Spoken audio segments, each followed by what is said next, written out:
The rise and rise of Sir Peter Jackson is the stuff, well, movies are made of. How the boy from Pukeroa Bay started out making films in his parents' backyard before going on to win 11 Oscars for Lord of the Rings. He's almost single-handedly built a film industry which injects more than $500 million into our economy. But instead of heading to Hollywood, he's brought the big boys here. The Jackson Empire now attracting filmmakers like James Cameron to Wellington. Jackson and Cameron are both intensely private men whose work we know well but know little about. Tonight they speak exclusively to 60 Minutes' Belinda Henley. I didn't think it would ever happen again, I have to say. It's pretty amazing.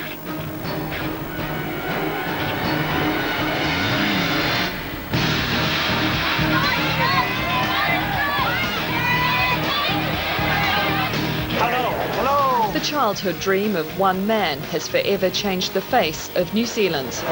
You shall not pass! And on nights like this, the eyes of the world are upon us. The last time Wellington saw scenes like this was at the world premiere of Return of the King in 2003. That single event injected more than $9.5 million into the Wellington economy. But The Hobbit could be the biggest payday yet, expected to generate more than $2.4 billion for New Zealand. Proof that Peter Jackson and his empire have extended their influence far beyond the world of movie making. But a spat with the Kiwi Actors Union 2 years ago meant New Zealand nearly lost The Hobbit and its director, Peter Jackson. Yeah, of course I could probably have run for the hills and not taken the political and personal risks that we, the government, took, and I took as the leader of the government. But, well, you're not a bystander. You're here to make a difference to New Zealand, and I stand up for the things I believe in. In a controversial move, and with big money and lost revenue at stake, John Key stepped in. We already offer a 15% tax rebate to overseas movie studios. The government added a $25 million sweetener to secure the production. The Hobbit will gross over $1 billion, and a film like Avatar, the highest grossing film of all time, well over $3 billion. Given the amount of money that these movie studios are making, it might be a hard sell to a working class family in New Zealand that we are giving money back to these studios to make them even richer. Well, I understand that completely, but it's a pretty cold, calculated decision. You either have an incentive program or the movies don't get made in New Zealand. Do you stand by all those decisions? You wouldn't change anything? Oh, I think vindicated by those decisions, actually, more than even just stand by them. I mean, in the end, these movies are going to be successful. That's going to add to the promotion of New Zealand. I passionately believe they wouldn't have been made if we hadn't made those changes. And I think it's my responsibility as Prime Minister to make some calls which advance the economy and the opportunities in the country. In a rare interview, Peter Jackson has agreed to talk about The Hobbit and the contribution New Zealand taxpayers made. Peter, how close did we come to losing The Hobbit?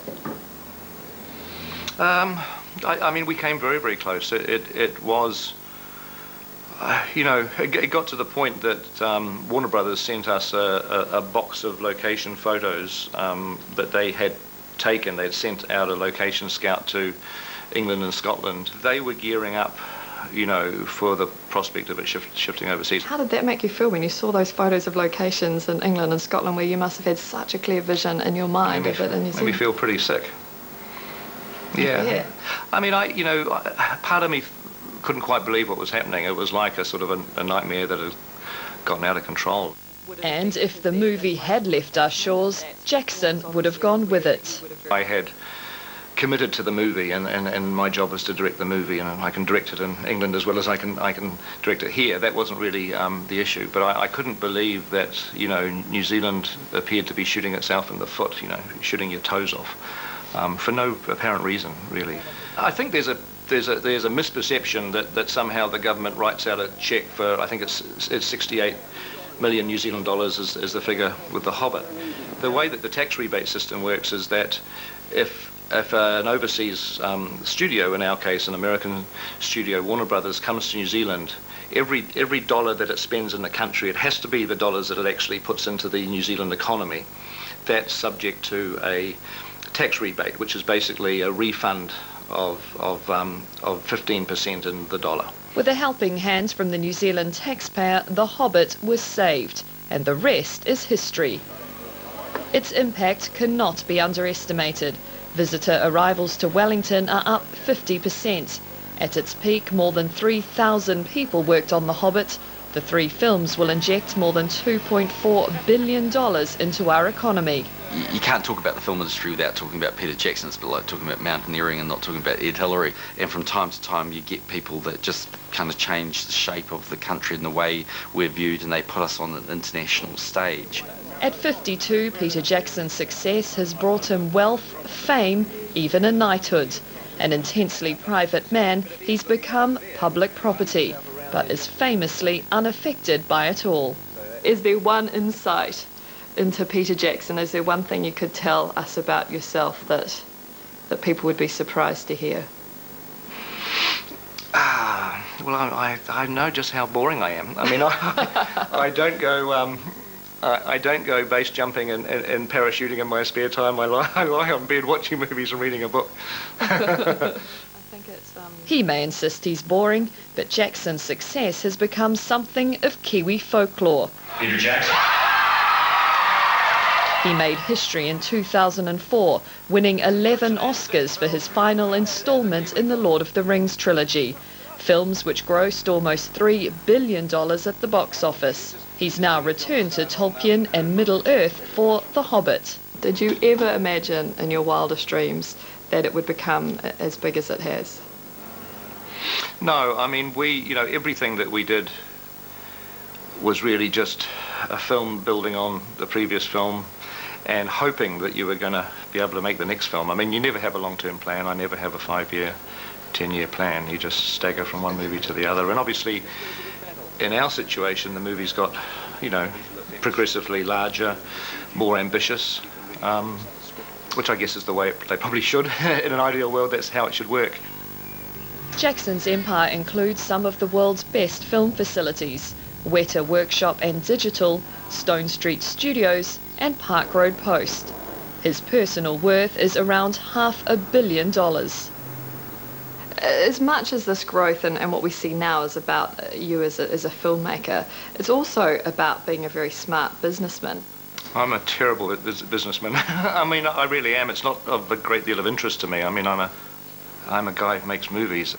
For a while, we felt a lot of pressure. Fran and I felt pressure about once we started to buy a studio in Stone Street, and we started to, as I say, Weta Digital got formed, and we set up Park Road. Once we started to sort of put a lot of our own money into these companies, there was a degree of pressure that we would have to keep making movies for the rest of our lives in order just to keep the companies going. But, one of the things that is of some comfort now to us is that those facilities have attracted other filmmakers.